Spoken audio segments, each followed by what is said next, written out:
बलिया जिंदाबाद जिंदाबाद जिंदाबाद रसड़ा बलिया जिंदाबाद जिंदाबाद जिंदाबाद रामानंद बौद्ध अरविंद राजभर जिंदाबाद जिंदाबाद रामानंद बौद्ध अरविंद राजभर जिंदाबाद रसड़ा बलिया जिंदाबाद जिंदाबाद जिंदाबाद रसड़ा बलिया जिंदाबाद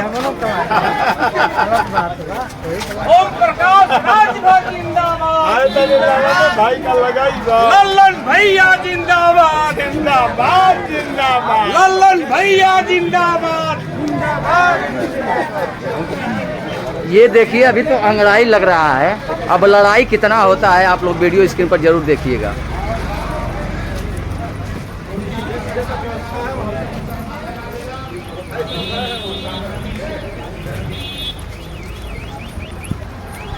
की तरफ से जो एक परिचय समारोह के रूप में आज जो दलित सम्मेलन है इसमें जो हमारे मीडिया प्रभारी के लोग आए हुए हैं मैं इनका भी इस कार्यक्रम में स्वागत बंदन करते हैं। यूँ कह दिया जाए तो मंत्री जी का ये घर है, यहाँ दलित परिचय समारोह आज हो रहा है। जिस कैमरामैन में ये दिखा दीजिए, महिला पुरुष को भी दिखाइए आप।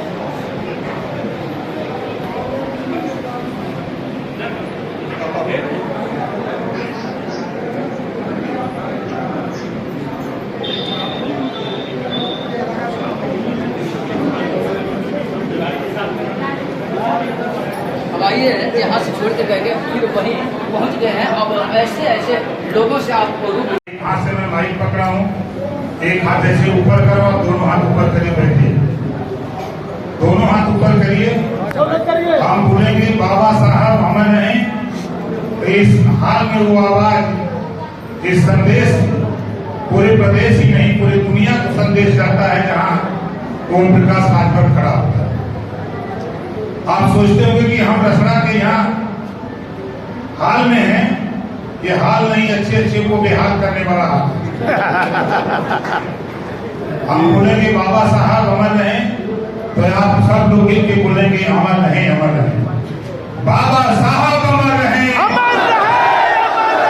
बाबा साहब अमर रहे, बाबा साहब अमर रहे, बाबा साहब अमर रहे, श्री राम जी अमर रहे, श्री राम जी अमर रहे, श्री राम जी अमर रहे। बाबा तेरी ने कमाई, तूने सोई कौन जगाई। कांसी राम जी तेरी ने कमाई, तूने सोई कौन जगाई। हम लोग कौन माने? जाति। हम लोग सोए हुए थे जब तक कांसी राम जी नहीं आए। कोई गलत बात तो नहीं ना है? दान, कस्तूरबा को सिंदूर दान और भारत को संविधान देने वाले परम पूज्य बोधिसत्व बाबा साहब डॉक्टर अम्बेडकर जी के चरणों को नमन करते हुए आज इस हाल में आए हुए दलित सम्मेलन में आए हुए विभिन्न गांवों से चलकर आए हुए हमारे साथियों, माता और बहनों और हमारे मंच पर बैठे हुए नेतागण, गायक साथी, हम सभी साथियों का हार्दिक स्वागत अभिनंदन करते हैं।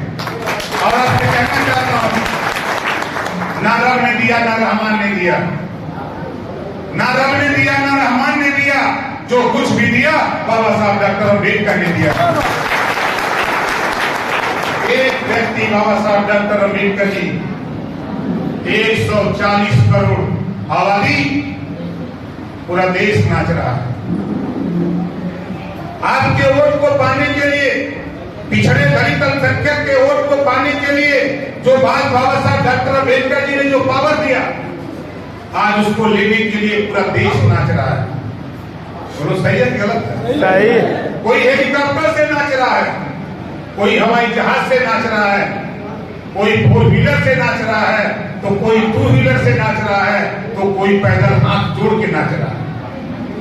बोलो सही है कि गलत? सही है। एक आदमी, देश का एक महान आदमी बाबा साहब डॉक्टर अम्बेडकर, जिनको हम सलूट करते हैं, या हम भी बोल रहे हैं, हम भी खड़े हैं, बाबा साहब डॉक्टर अम्बेडकर जी की देन, माननीय कांसी राम जी की देन है। हम तो सदन में कहे थे, शायद हमारे पढ़े लिखे साथी, मैंने सदन में कहा था, जब वहां आवाज लोग लगाने लगे तो मैंने कहा था कि ना, मुझे अम्बेडकरवाद चाहिए। विधानसभा के अंदर माननीय विधायक जी हैं रामानंद बाबू जी, हम चार ही थे, लेकिन चारों लोग मजबूती से बाबा साहब डॉक्टर अम्बेडकर के खिलाफ सदन के अंदर जब आवाज उठी, किसी की हिम्मत नहीं पड़ती थी, लेकिन हम चार लोग मिलकर के आवाज लगाते थे कि हमको अम्बेडकरवाद चाहिए, हमको अम्बेडकरवाद मिलेगा, सम्मान मिलेगा।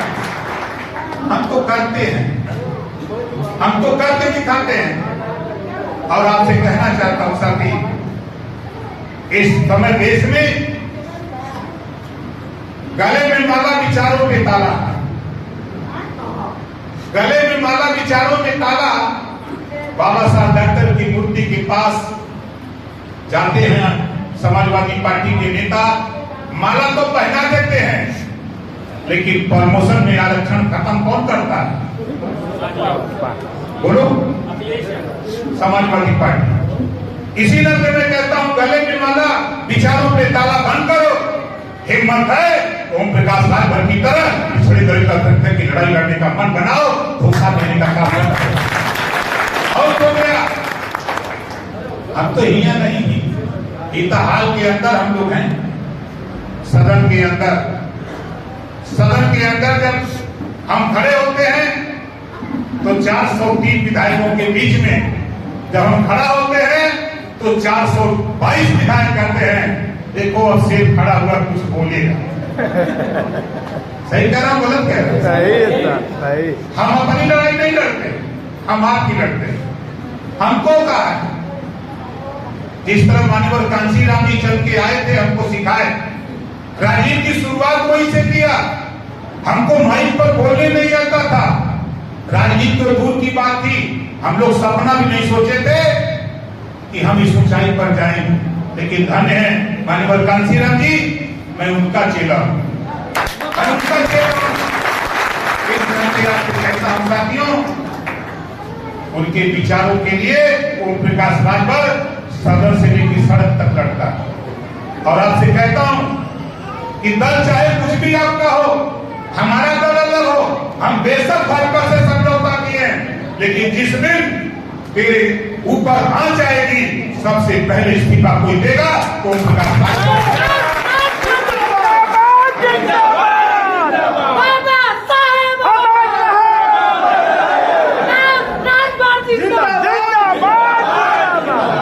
जो बात कहते हैं उसको करते हैं।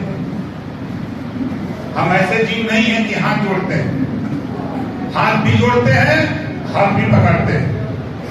ऐसे नहीं करोगे। बहुत दिन कांशीराम जी सिखाए थे, जानते हैं दुख का कारण है? ये कलम कितने लोगों को दिखाई दे रही है? ईमानदारी से हाथ उठाइए। दिखाई दे रही है ना? अब देखो, चुनाव पहली एक कलम है, उदाहरण बता रहा हूं। ये अमीर लोग हैं, ये अमीर लोग हैं जिनके पास पैसा है, संसाधन है, सारी व्यवस्था है। इसको माननीय कांशीराम जी 85% बताए, जो पिछड़ा दलित अल्पसंख्यक है ना बताए थे। जब इन अमीरों की तकदीर लिखना होता है तब ये सीना पर चढ़ के लिखवाते हैं। कहां चढ़ गए? सीना पे चढ़ के लिखवाते हैं। और जब आप इनका तकदीर लिख देते हैं तब फिर आपके लिखने वाले लोगों तेरी किस्मत बंद कर देते हैं। अब बंद करके कहां रखते हैं? कौन दिखाई दे रहा है? अभी गरीब कहां गया? ये है कि इसी को ओम प्रकाश राजभर ऐसे नहीं, ऐसे करना चाहता है। बराबर जो बाबा साहब डॉक्टर अम्बेडकर जी ने कहा है, हम बराबरी चाहते हैं, हम हक चाहते हैं, हिस्सा चाहते हैं, अधिकार चाहते हैं, सम्मान चाहते हैं। इसके लिए ओम प्रकाश राजभर लड़ता है। हम भी अपमानित, आप भी अपमानित। इनवा जब हम लोग बसपा ज्वाइन किए तो जब शुरुआत में हम जाते थे तो कहते थे लोग, भाषा बोलते थे कि देखा ये चमड़ा जाता।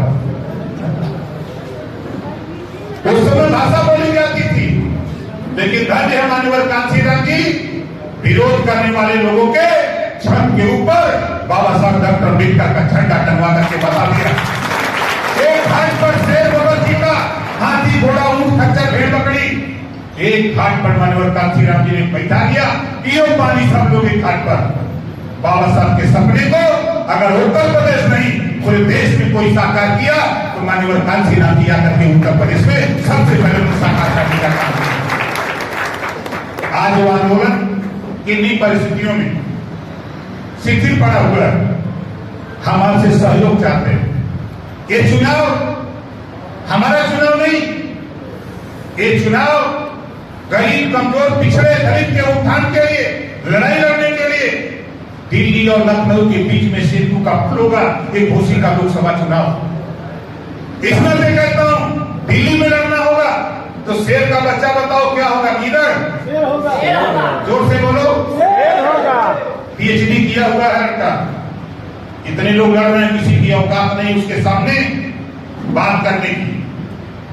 और वो आज के तारीख में मैं नहीं कह रहा हूं, देश के गृह मंत्री, देश के प्रधानमंत्री और उत्तर प्रदेश के मुख्यमंत्री से बिना चुनाव जीते उनसे बात करने की हैसियत रखता है आज के तारीख में। चुनाव तो बात नहीं होगा और उनका बाप हूं मैं, है ना?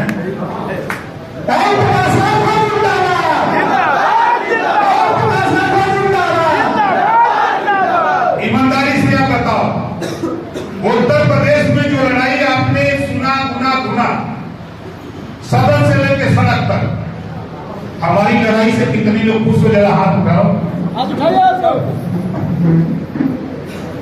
बस हाथ नीचे करें। हम तो यही चाहते हैं जो माननीय कांशीराम जी ने हमको सिखाया, गुलामों को गुलामी का एहसास करा दो तो गुलाम अपनी बेड़ी की जंजीर तोड़ने के लिए छटपटा उठेगा। आज हमारे प्रधान गण यहाँ बैठे, हमारे प्रमुख जी बैठे, जोरदार ताली बजा के उनका स्वागत करते। आई आफत इनके ऊपर बैठे हैं, जेल से आया, फोन आया माफिया का, हमारे बैठे हैं लल्लन भाई, इनसे परिचय नहीं था, ये हमारे यहाँ आए और बहुत मायूस थे। हमने कहा हुआ क्या? कहे साहब कुछ कहने लायक नहीं हूं। उनके नहीं कहो, आपने बताया तुरंत डीएसपी से कर रहे इनको बैनर दिलाया, पहला काम किया। और दूसरा, इनके घर के इर्द गिर्द सिक्योरिटी लगवा दिया कि अगर कोई घटना होगी कप्तान महोदय तो तेरी जिम्मेदारी होगी, तुम जिम्मेदार होगे। ये काम के सामने लगा, यही हमारे लक्ष्य प्राप्ति है। इनके किसी रिश्तेदार का मामला कई महीनों से पेंडिंग था, हमसे कहे साहब आदेश नहीं हो रहा है, हमके 48 घंटे के अंदर अधिकारी आदेश आपके मोबाइल पर भेजेगा। पूछो ये गवाह, आदेश करके अधिकारी के मोबाइल पे भेज दिया। तब फिर हमको कहा कि सर मैंने भेज दिया। फिर मैंने फोन करके इनसे जब पूछा कि बताओ आपके यहाँ आदेश गया कि नहीं गया, इन्होंने कहा कि साहब आदेश आ गया। मैं तो जीवन में ऐसा नहीं सोचा था कि अधिकारी मेरे मोबाइल पर आदेश भेजेगा। वो ओम प्रकाश राज पर है। और आपसे कहना चाहता हूँ, आप दल की राजनीति कहीं करो, मुझे कोई परहेज नहीं, लेकिन किसी के ऊपर अन्याय अत्याचार हो, किसी की समस्या हो, बेशक चाहे थाने की समस्या हो, चाहे अस्पताल की समस्या हो, चाहे तहसील की जिले की समस्या हो, आप आधी रात को भी लड़कारोगे तो ओम प्रकाश नागर मंत्री की हैसियत से आपके साथ बड़ा नजर आएगा। इसके लिए चाहता हूं आप दूरी बनाओ मत, आप अपने काम के लिए मेरे पास आओ। हमारे प्रधानगण लोग बैठे, जिस दिन विभाग का चार्ज मिला एक दिन थोड़ा सा पढ़ा, दूसरे दिन आचार संहिता लग गई। अब अधिकारी को भुला नहीं सकता, टेलीफोन से काम चला रहे हैं। तो जो बीमारी ये लोग बता रहे हैं, छोटे गांव में भी उतने कटौती, बड़े गांव में भी उतने कटौती। छोटे गांव में कटौती होते होते पूरा पैसा तनख्वाह है चला जा रहा है। विकास होगा गांव का, अगर फिर दोबारा वोट मांगने जाएंगे प्रधान जी, कहेंगे वोट दलित का है। सच्चाई तो कोई जान नहीं रहा। इस नाते साथी मैं आपको बता दूं, हमारे प्रधान साथियों, किसी के ऊपर कोई परेशानी हो किसी तरह की, हम जब बैठते हैं लखनऊ या रसड़ा में बैठते हैं, हम है ये डॉक्टर। जो आता है अपनी समस्या लेके, हम उसको एज ए रोगी समझता हूँ। डॉक्टर की हैसियत से हम रोगी समझ के उसका इलाज करता हूँ। न जाति पूछता हूँ, न धर्म पूछता हूँ, न पार्टी पूछता हूँ। इस नाते आपसे कहना चाहता हूँ, हमने आपके साथ अपने पूर्व विधायक रामानंद बौद्ध जी को लगाया। हमारे ललन भाई ने कहा, हमने कहा कि आप लगो, सब लोग लगो। इतना तो जरूर कहो उनसे, वोट तो पड़ेगा 1 तारीख को। बात तो सुनो, और गारंटी के साथ कहता हूं, आज के तारीख में जो चुनाव लड़ रहे हैं महोदय बसपा से, गारंटी के साथ कहता हूं चुनाव नहीं जीतेंगे। बोलो ईमानदारी से, चुनाव जीतेंगे का? आपको उदाहरण देता हूं, 9 में लड़े थे माननीय दारा सिंह चौहान जी, 2,22,000 पाके जीते थे। 2,22,000 पाके जीते।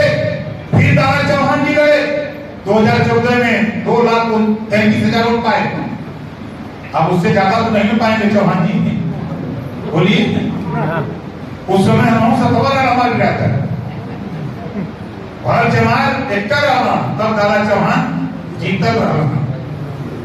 गलत ना नहीं, सही। अब हर हाथ का 2.5 लाख के ऊपर बसपा वोट नहीं पा सकती। आप देखिएगा, हम इस हाल में फिर मिलिएगा, चुनाव के बाद मिलिएगा, बताऊंगा हम एक वोट कहां कैसे हो रहा हम जानते हैं। अब एक बहुत उछड़ रहे हैं हमारे समाजवादी पार्टी के नेता, शाम को 5 बजे जा रहा हूं, 2000 मुसलमान जुटेगा, ज्यादा नहीं है, टोपी वाला दाढ़ी वाला। वो कहा है